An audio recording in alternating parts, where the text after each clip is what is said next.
धन्यवाद देता हूं कि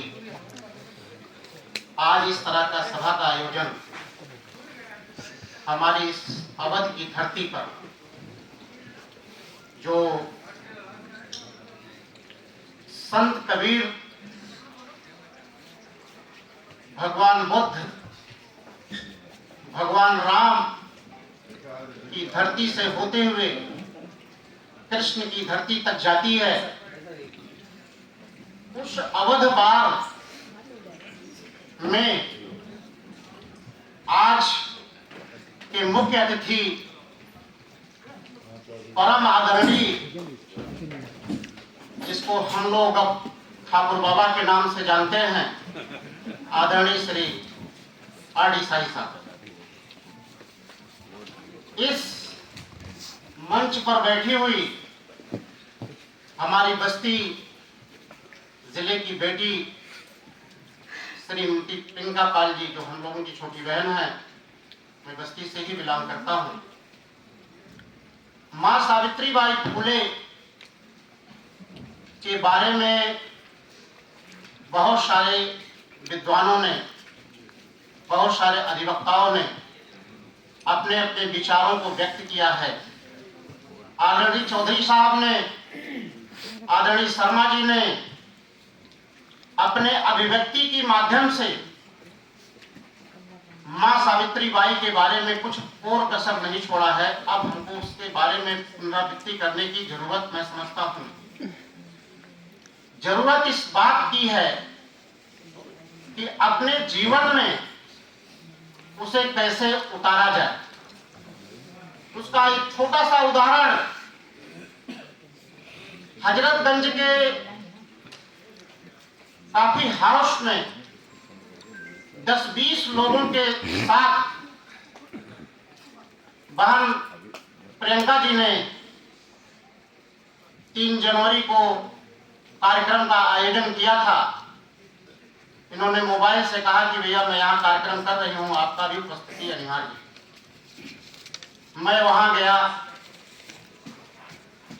2-3 माताएं प्रियंका जी के साथ, इनकी छोटी बेटी और कुछ महान भाव लोग वहां मिले। उसमें हमारे अवध बार एसोसिएशन के सम्मानित सदस्य श्री जी.एल. यादव जी भी थे। जब इनका जो है अभिभाषण वहां हुआ, इन्होंने उद्बोधन किया, तो वो बात हम सबके लिए बहुत ही स्मरणीय रहा और बड़ा ही हम लोगों को अंदर तक झकझोरने का काम किया। इन्होंने कहा कि जब मेरी शादी हुई थी, मेरा विवाह हुआ था, मेरी पत्नी पढ़ी नहीं थी। मैं किताबों को पढ़ता था और जब वो चाय या किसी ऐसी चीजों को लेकर के आती थी तो हमारी किताबों को एक टकी देखा करती थी। तो कई बार जब उनके जो है उस ध्यान को देखा कि मेरी किताबों की तरफ उनकी जो है नजर है, तो इनकी नजरिया उनकी तरफ बदल गई। उन्होंने कहा कि क्या तुम भी पढ़ना चाहती हो? उस मात्र शक्ति ने कहा कि हाँ, मेरी भी इच्छा है पढ़ने। मैं साधुवाद देता हूँ, धन्यवाद देता हूँ और ऐसे महान विभूति के कदमों में मैं बारंबार नमन करता हूँ। इन्होंने अपनी पत्नी को अवसर दिया और इन्होंने हाई स्कूल का एग्जाम आवेदन कराया, एग्जाम उन्होंने क्रैक किया, इंटरमीडिएट पास किया। उसके बाद उनको जो है कंपटीशन में जो है बैठाया और वो प्राइमरी की टीचर हो गई। मेरे ख्याल से इससे बेहतर उदाहरण हम लोगों के लिए नहीं हो सकता है। और जब इस अभिभाषण को हमारे साथ आने वाले एक ऐसे भी व्यक्ति थे, उन्होंने भी सुना और उन्होंने अपने मन पे बैठाया और उन्होंने भी अपनी पत्नी को पढ़ाना शुरू किया। वो भी मेरे ख्याल से ग्राम पंचायत की जो कॉन्ट्रेक्चुअल बेस पर होती है, उस पद पर वो कार्य कर रही हैं।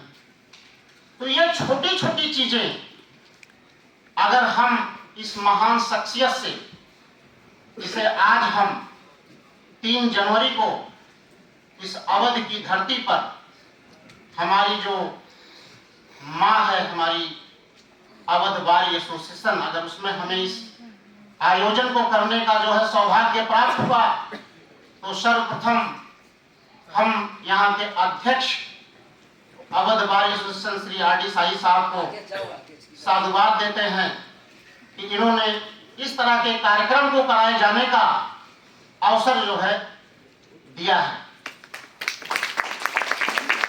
साथ साथ हमारे अवध बार एसोसिएशन के पूर्व पदाधिकारी श्री ललित किशोर तिवारी जी भी बैठे हुए हैं, ओपी तिवारी जी भी हैं, हमारे मित्र हैं, तमाम ऐसे जो है पदाधिकारी भी हैं, सम्मानित सदस्य हैं, संतोष जी वारसी जी बैठे हुए हैं। सब लोगों से मेरा यही निवेदन है कि अगर यह जो है ऊर्जा की एक किरण 3 जनवरी 2025 को जो है यहाँ शुरू हो गई है, अवतरित हो गई है, तो ये कार्यक्रम सतत चलनी चाहिए, क्योंकि ये कार्यक्रम माँ का है और माँ का अगर कार्यक्रम है तो हम लोगों का जो उत्पत्ति ही माँ से हुआ है। हम दुनिया के किसी भी कार्यक्रमों को कर लें, किसी भी उपलब्धियों को प्राप्त कर लें, अगर माँ को जो है हम सम्मान नहीं दे सकते हैं, माँ के कृत्यों पर प्रकाश नहीं डाल सकते हैं, तो हमारा सारा कृत्य अधूरा रह जाएगा। इस नाते इस कार्यक्रम की जो आधारशिला आज